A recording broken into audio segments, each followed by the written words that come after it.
Hey, Dr. Mason here, back for Unit 2 of our Modern World History course here at Waldorf University, and I think we're off to a pretty good start. I liked a lot of the things I saw on the discussion board and in our work for last week. I think we're doing a really good job. Across the board, the biggest thing I could say is we're doing a great job of bringing in topic sentences.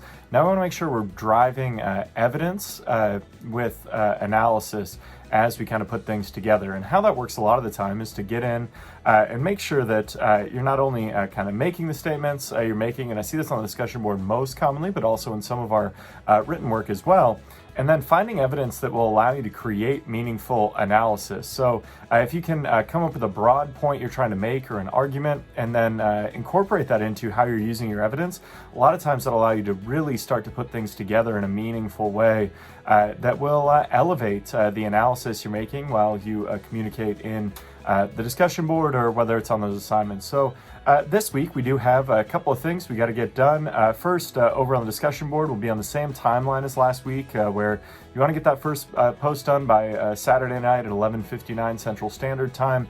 And your question this week is, it's been said that the experience of conquered peoples in an empire was broadly similar no matter who the rulers were.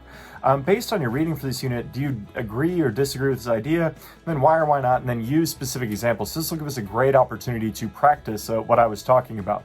So this is something that I professionally think about a lot, looking at different indigenous peoples in North America. I wrote my dissertation on the Dakota people who lived here in Iowa, where I live now, and how has the environment changed around them with the introduction of farming, which is a big thing here in Iowa, whether you know that or not. That changed the experience for the Dakota people and their ability, particularly to feed themselves, but also to just practice sovereignty and autonomy in the way they had. And I do think that that looks a little bit differently. But with this, I think you can draw some broad similarities between experiences of conquered peoples throughout the globe. If that's what you're trying to do, you can find some support for that in the reading, maybe in some outside sources as well.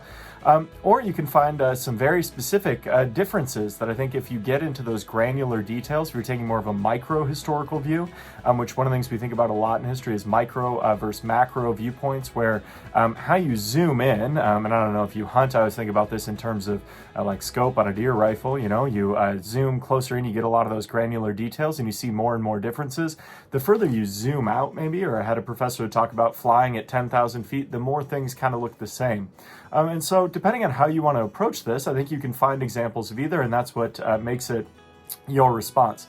One of the things I would encourage you to do, no matter what kind of approach you take here on the discussion board, be thinking about how you can bring in specific evidence of examples to tie things together. So if you were looking at, say, a nomadic indigenous people here in North America, maybe like the Lakota people, or who are commonly called the Sioux, think about Sitting Bull and Crazy Horse and Battle Little Bighorn, some of those kind of things. You could find a parallel maybe with how nomadic peoples in the steppes of Central Asia also interacted with colonizing peoples coming into their space. That's one of the ways I like to think about that at a macro level. I mean, you could probably find similarities or differences if you zoom in on that, but make sure you're coming up with some specific examples that'll help develop your analysis in a meaningful way, and then also be thinking about that when you respond to your classmates. If you compare your unique perspective with some of those examples that you're bringing in through supporting evidence, it can really elevate the work that you're doing in the course. So aside from that, which you need to get your first response in by Saturday, same as this week, and then also your response to a classmate by Tuesday evening at 11:59 p.m. Central Standard Time. The other big thing is your Unit 2 essay, which will take a critical look at European expansion. So for this, you need to put together 2 pages, following the APA guidelines that are going to be Times New Roman, size to all that stuff.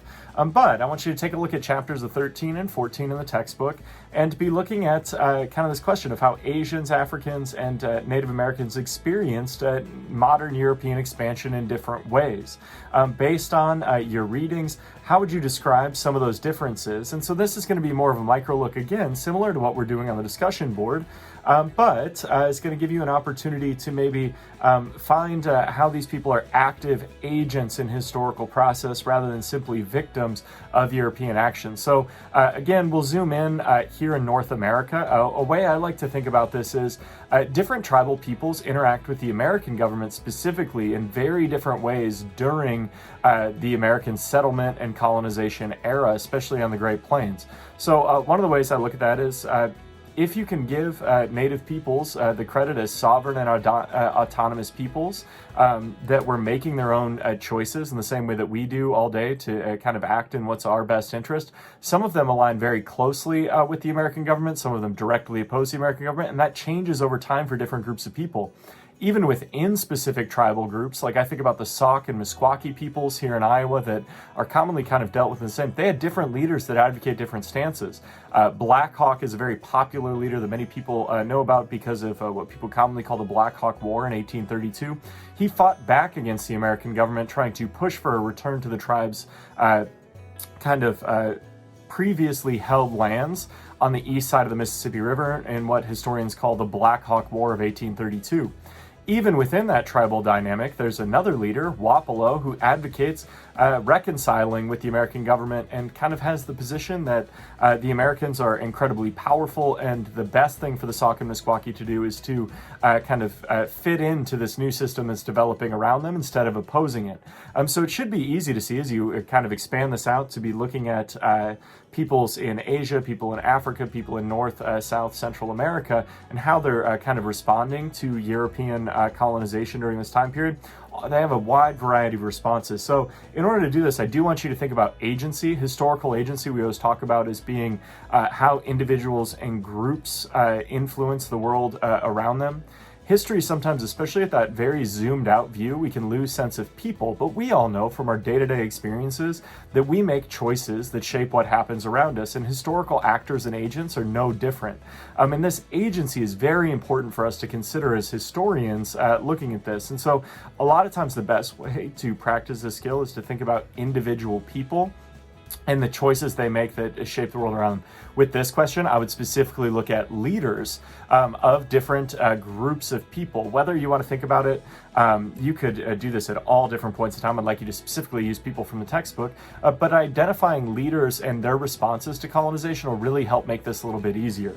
Again, be thinking about how you can bring in meaningful evidence, whether that's from the textbook, whether that's from outside sources that you're finding through the Waldorf Online Library, that can really help elevate your work in the class. Otherwise, I think we're off to a very good start. If you have specific questions, make sure you're reaching out and emailing. Several of you got in touch with me over the first the first week of the course, and I think we're off to a good start. As you kind of keep going, I'm here to help put you in a position to be successful however I can, so make sure you're communicating. Otherwise, good luck this week.